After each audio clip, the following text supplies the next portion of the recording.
নমস্কার, আমরা রূপক দেব ফ্রম বোধিধর্ম যোগপীঠ।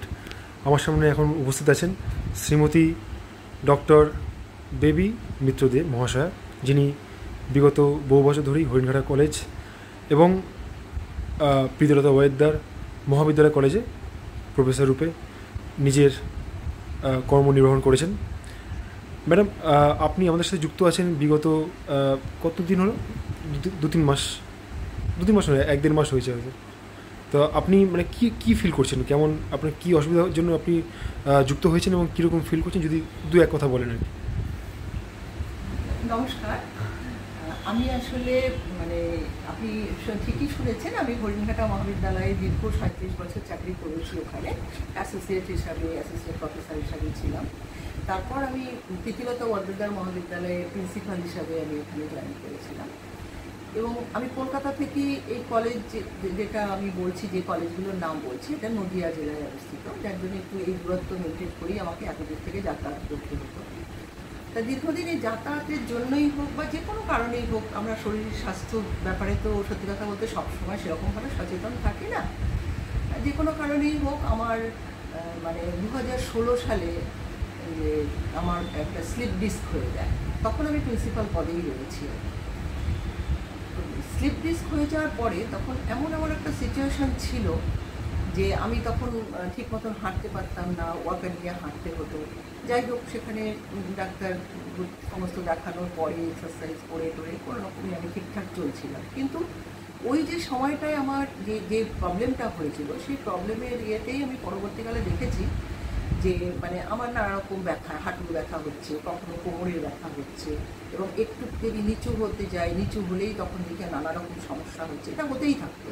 এবং আমি সেখানে নানা রকম ওষুধ, যেগুলো অর্থোপেডিক ট্রিটমেন্টের জন্য যে ওষুধগুলো খেতে হয়, সেগুলোও খেতাম। এবার আমাদের যেহেতু আমাদের চাকরির জীবনটা মানে 65 বছর হয়ে গেছে, মানে 60 বছরেই মানুষ মানে বৃদ্ধা সব হয়ে যায়। সেখানে আমরা 65 বছর অবধি, আমি সত্যি কথা বলতে প্রিন্সিপাল হিসাবে আমি চাকরি করে এসেছি কলেজে। তা সেই সময় আমি দেখেছি যে আমার নানা রকমের সমস্যাগুলো হতো, কিন্তু কাজের মধ্যে থাকতাম এবং নিজের দিকে ঠিক সেইভাবে সময় দিতে পারতাম না। যখন অসুস্থ হতাম তখন হয়তো বাড়িতে এরকমভাবেই থাকতাম। আফটার রিটায়ারমেন্ট তখন আমি দেখেছি যে আমাকে স্বাস্থ্য সম্বন্ধে সচেতন হতে হবে। আমি আস্তে আস্তে মানে একটু হাঁটা শুরু করি, কিন্তু হাঁটতে গিয়ে আমি প্রবলেম হয়েছে দেখেছি। সেখানে হয়তো কখনো বেশি হাঁটা হয়ে গেছে, পায়ে এত যন্ত্রণা, হয়তো দেখা গেল আর 15 দিন হাঁটতেই পারলাম না। এরকমভাবে নানা রকম সমস্যার ভেতর দিয়ে ব্লাড প্রেশার। এবং আমি যখন চাকরি করতাম সেই সময় একে তো কলেজের চাপ, তারপরে এই সমস্ত সমস্যাগুলোর জন্য আমার প্রেশার, মানে প্রেশার কিন্তু যখন আমি কলেজে চাকরি প্রথম করি তখন কিন্তু আমার ছিল না।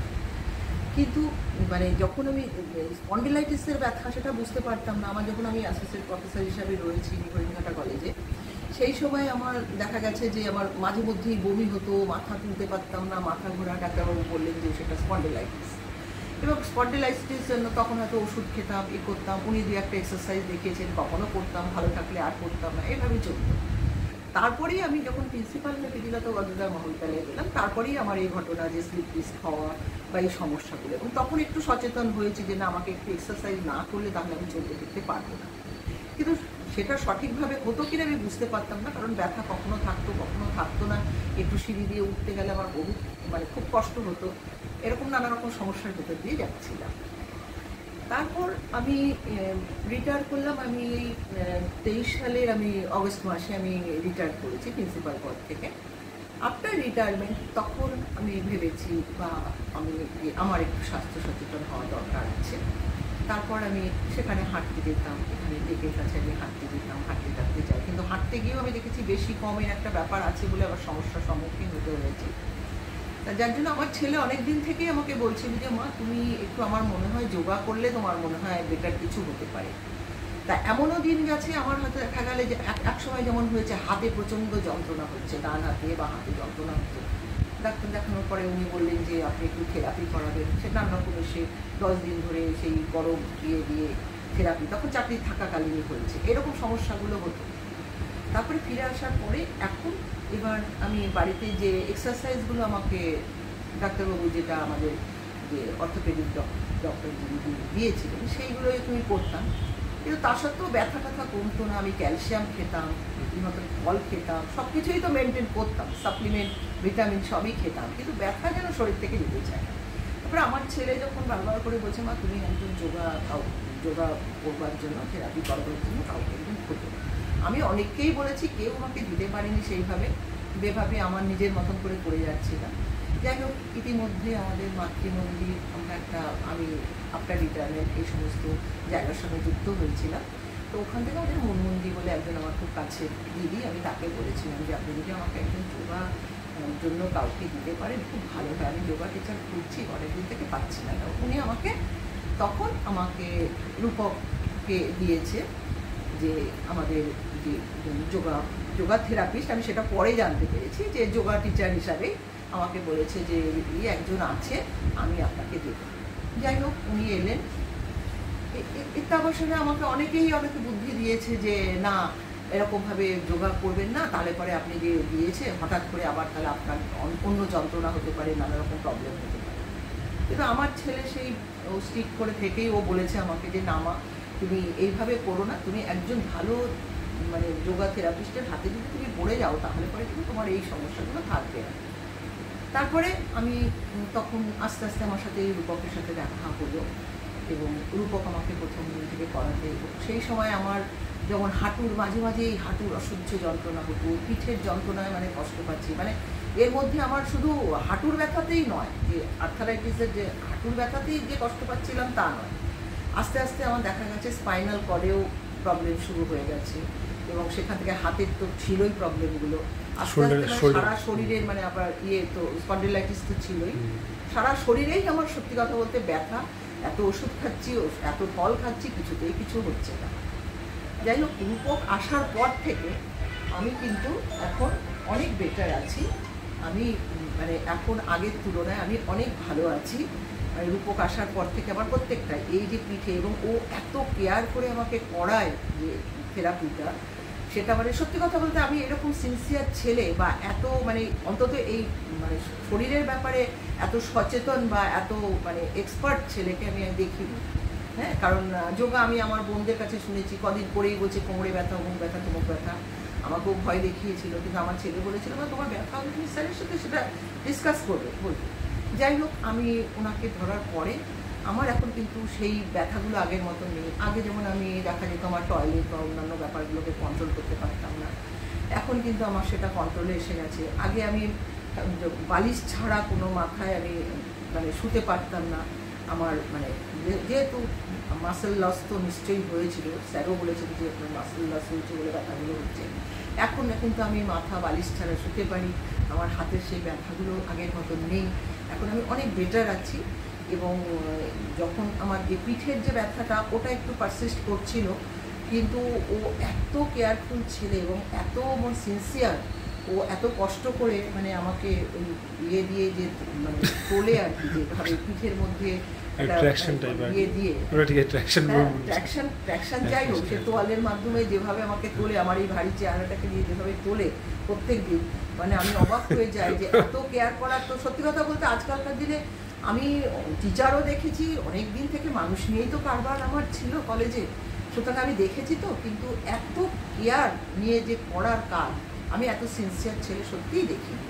এত ভালো যোগা করায়, এমনকি আমার চোখের যে প্রবলেম, যেগুলো আমার ড্রাই আই, সেটার জন্যও আমাকে এক্সারসাইজ করে শেখায়, এবং প্রত্যেকটা পদে আমার কখনো হাঁটুর ব্যথা, পায়ের ব্যথা যেগুলো থাকতো সেগুলো করায়। এখন আমি যেন মনে হয় ও যেদিন না আসে, আমার মনে হয় সেদিন যেন আমার শরীরে একটু এখানে ব্যথা হচ্ছে, ওখানে ব্যথা হচ্ছে, মানে ও যেন প্রতিদিন আসলেও যেন আমার সুবিধে হয়।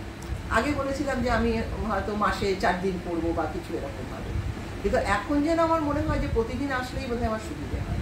যাই হোক, আমি বেটার আছি। হ্যাঁ, এবং এইরকম ছেলের কাছে মানে যদি আমরা কেউ যোগা করতে পারি, সত্যি মানে ও যে কোথা থেকে কোথায় নিয়ে যাবে জানি না। আমার একটা ব্রেস্টেরও প্রবলেম ছিল, সেই ব্রেস্টের প্রবলেমের সবসময় একটা ইচিং প্রবলেম, মানে একটা সিক্রেশন হতো আর কি, আফটার মানে যে 65 ইয়ার্সে আমি খুব কষ্ট পেতাম। সেখানে ও আমাকে অন্যরকম এক্সারসাইজ আমাকে করানোর পর থেকে এখন কিন্তু আমার দেখেছি সেই কষ্টগুলো অনেক কমে গেছে। সুতরাং আমি কিন্তু আগের থেকে অনেক অনেক বেটার আছি। যেটা কিন্তু মানে আমি সত্যি কথা বলতে আমি ভাবতে পারিনি যে এরকমভাবে মানে আমি এত তাড়াতাড়ি আমি সুস্থ হয়ে যাব। এখনও আমার 2 মাস কমপ্লিট হয়নি। 1 মাস আমি করেছি আর 1 মাসে কয়েকটা দিন হয়েছে আমার, তারপরে এই সবে পড়েছে। এর মধ্যেই যদি আমার এতটা, আমি প্রথম ভাবছিলাম ও আমাকে এত রকম এক্সারসাইজ করাচ্ছে, আমি তো কিছুই মনে রাখতে পারছি না। আমি বলতাম স্যার আমি তো কিছু মনে রাখতে পারছি না। বলছি আপনার মনে রাখতে হবে না, আপনি জেনে রাখুন, যখন যেটা কষ্ট হবে তখন সেটা করবেন। তাই এইভাবে এখন আমি অনেক আগের থেকে বেটার, আমি অনেক কিছু করতে পারি, বা ও আমাকে যেভাবে পড়ায় তাতে করে আমার মনে হয় আমি ইমিডিয়েটলি সুস্থ হয়ে যাব। এবং ওর একটাই কথা, আমার ছেলে বিদেশে থাকে, হ্যাঁ, ওর একটাই কথা, আপনাকে আমি সুস্থ করে আপনার ছেলের কাছে আমি পাঠাবো, আপনি যাতে একাই যেতে সাহস পান। তা আমি আশা রাখছি যে আমি নিশ্চয়ই সুস্থ হব, সুস্থ হয়ে আমার ছেলের কাছে যাতে আমি একা অত দূরে যেতে পারি, হ্যাঁ, সেটার জন্য মানে আমি তৈরি হচ্ছি। এবং রূপক আমাকে ভীষণভাবে সাহায্য করছে। আমি চাই যে রূপককে ভগবান মঙ্গল করুক। হ্যাঁ, সত্যি মানে আমার তো my blessings and love and good wishes আর অলওয়েজ উইথ হিম। সত্যি কথা বলতে আমার সব রকম মানে যন্ত্রণা আছে। হ্যাঁ, থ্যাংক ইউ রূপক। আমি ম্যাডাম খুব কেয়ারিং, আর ম্যাডামকে ধন্যবাদ। আর ম্যাডাম খুব ধন্যবাদ যে আপনি আমার মানে সৌভাগ্য যে আমি একজন মানে আমি ছোটোবেলা থেকে খুব মানে রেসপেক্ট করার চেষ্টা করেছি আমাদের স্কুলের কলেজের টিচারদের, শিক্ষক শিক্ষিকা মহাশয়কে। আর আমাদের বেশিরভাগই কাজই হচ্ছে মানে যত সব আপনি বিশ্বাস করবেন না যে সব মানে নয় ভূগোলের স্যার আছে, ইতিহাসের ম্যাডাম আছে, অঙ্কের আছে, কেমিস্ট্রির আছে, আপনাকে পেলাম, এই সবাই মানে আমি চাই যেন সেবা করতে পারি। তো আমি এই সুযোগ পাচ্ছি, এটা ভগবানের অশেষ কৃপা। আর আপনি শুনেছেন আমার একটা দুঃখ যে আমার হাজবেন্ড কোভিডের সময় চলে গেলেন 21 সালে, কিন্তু আমরা আগে থেকেই খুঁজেছি যে আমার হাজবেন্ড থাকাকালীন আমরা দুজনেই করবো এরকমভাবে যোগা খুঁজেছি। সত্যি কথা বলতে পাইনি। আমি যদি রূপকের মতন ছেলেটাকে পেতাম, মেবি আমার হাজবেন্ড হয়তো আজকে থাকতেন আমার সামনে এখনো। হ্যাঁ, সেটা আমার একটা দুঃখ রয়েই গেছে। হ্যাঁ, তা যাই হোক, অন্তত আমার ছেলে এখন একা রয়েছে, আমার ছেলের জন্য যাতে আমি বেঁচে থাকি, চেষ্টা আমার জন্য। আমি আর এর মন খারাপ করবেন না যে আপনাকে সুস্থ থাকতেই হবে, আপনার ছেলের জন্য আপনাকে বাঁচতেই হবে এবং সুস্থভাবে থাকতে হবে। আশা করছি আমি ভবিষ্যতেও হয়তো ভালো থাকার চেষ্টা করব। অবশ্যই এবং ওর মতন ছেলের পাল্লায় পড়লে যে কোনো মানুষ সুস্থ হয়ে যাবে। আমার বোনেদের যেমন আছে, আমার বোনদের দেখলে এখন সবাই আমার থেকে বড় বলে। হ্যাঁ, কারোর হয়তো দেখা কেউ অ্যাঞ্জিওগ্রাম করতে বলেছে হার্টের, আমি সবাইকে বলেছি। আমার আর এক বোনও প্রিন্সিপাল, হ্যাঁ, সেও এখন রিটায়ার করবে, হয়তো 26 সালে রিটায়ার করবে। ও বলেছে দিদি আমি আপনার রিটায়ারমেন্ট তারপরে গিয়ে ও কি এখানে আসতে পারবে? আমি বললাম না, অত দূরে তো যাবে না, দুর্গাপুরে থাকে ওরা। আপনি আশীর্বাদ করুন যে যেন জায়গায় জায়গায় ভালো থেরাপিস্ট জন্মায় আর কি, যাতে মানুষ সেবা করতে পারে সবাই। ওর মতো ছেলে যদি আরো থেরাপিস্ট এরকম হয় তাহলে হয়তো আজকে আমাদের ওই যে জিমে তো আমাদের নেয় না, আমি জিমেও আমার হাজবেন্ডকেও নিয়ে গেছিলাম, বা আমিও জিমে, কিন্তু আমার স্লিপ ডিস্ক হয়ে যাওয়ার জন্য আর জিম করতে আমি সাহস পাইনি। আমার হাজবেন্ডকে কিন্তু ওই বয়স ওরা আপনার 60 কেউ নেয়নি। প্রত্যেকেই আমরা চাকরির জীবন অবস্থায় তো আমরা সত্যি কথা বলতে সময়টা পাই না সেইভাবে। তা আমরা জিমে যেতে মানে আমার হাজবেন্ডকে আমি নিয়ে গেছিলাম জিমে ভর্তি করার জন্য, ওরা 60 বছরের নেয়নি ওরা। তা আমি জানি যে আমি যেহেতু হাজব্যান্ড চলে গেছে ওই জন্য আমি আরও একটু সচেতন হয়েছি, কারণ আমার ছেলের জন্য ওকে বাঁচতে হবে। আমি রূপককে পেয়েছি, আমি খুব গর্বিত যে ওর মতন ছেলেকে পেয়েছি বলেই আজকে আমার। এবং ও কিন্তু নিজের ব্যাপারে প্রকাশ করে না। আমি ওর দেখি, ওর কিছু ভিডিও দেখতে পাই, বা ওর হয়তো ডিপিতে আমি অনেক সময় দেখে ফেলি যে ও কত রকম লাইফ সেভিং এর সাথে ওরা কাজ করে, বা কত রকম। আমি বলেছি যে তুমি হার্টের জন্য আমাকে শিখিয়ে দেবে যে কী করতে হয় না করতে হয়, মানে অনেক কিছুর সাথেই ও যুক্ত। ও নিজের ব্যাপারে কিন্তু ওরকমভাবে বলে না, কিন্তু প্রত্যেকটা ব্যাপারে ওর যেন সলিউশন আছে। আমার কোথায় কি কষ্ট হচ্ছে বললেই বলে যে না ম্যাডাম এটাকে এরকমভাবে করবে। মন্দিরও মাঝে মধ্যে আসেন আমার এখানে, এবং সেখানে রূপকের সাথেও মানে কথা হয়, এবং ওর যা সমস্যা সেটাও বলে। যাই হোক, আমি এখন করছি, আশা করি যে আমি ওকে আশীর্বাদ করি ও যেন সবাই ঘরে ঘরে এই যে সবার জন্য মানে সবাইকে যে ভালো রাখছে, সব মায়েদের যে ভালো রাখছে, বা বয়স্ক নিশ্চয়ই অল্প বয়স্কদেরও করায়, কিন্তু আমি আমার মতো মায়েদের সঙ্গে তো আমার পরিচয় দেখতে পাচ্ছি বাই করছি। ও যেন সব মায়েদের এরকম ভালো রাখে, এবং ওর জন্য আমাদের নিশ্চয়ই সকলের আশীর্বাদ বর্ষিত হবে সবসময়। ও জীবনে আরও উন্নতি করবে, এবং ও মানুষকে আরও এইভাবে মানে তাদের লাইফ সেভিং করুক, সেটাই আমি চাই। ও ভালো থাকুক, সুস্থ থাকুক, এটাই আমার কাম্য ভগবানের কাছে। এবং আমার শুভেচ্ছা রইল ওর জন্য, আমার এবং আমার ছেলের ঐকান্তিক শুভেচ্ছা ওর জন্য ভীষণভাবে রয়েছে। আমার ছেলেও দূরে থাকলে কী হবে, ওর জন্য ভীষণভাবে ও খুশি। ওই জন্য আমাদের দুজনেরই শুভেচ্ছা ওর জন্য, সবই প্রভুর ইচ্ছা এবং আমাদের আশীর্বাদ সবই রইল। সবই প্রভুর ইচ্ছা, আমরা শুধু নিমিত্ত মাত্র চেষ্টা করছি মাত্র, বাকি এটাই। আর এই হচ্ছে ম্যাডামের ছেলে, সবাই মিলে একসাথে আছি। তো আমরা এটাই প্রার্থনা করবো যেন ম্যাডাম তার সন্তানের কাছে শীঘ্রই যেতে পারেন ভালোভাবে, এবং সবাই যাতে একসাথে ভালো থাকতে পারে, এটাই আমরা প্রার্থনা করব। এবং ধন্যবাদ। থ্যাংক ইউ ম্যাডাম, ভালো থাকবেন।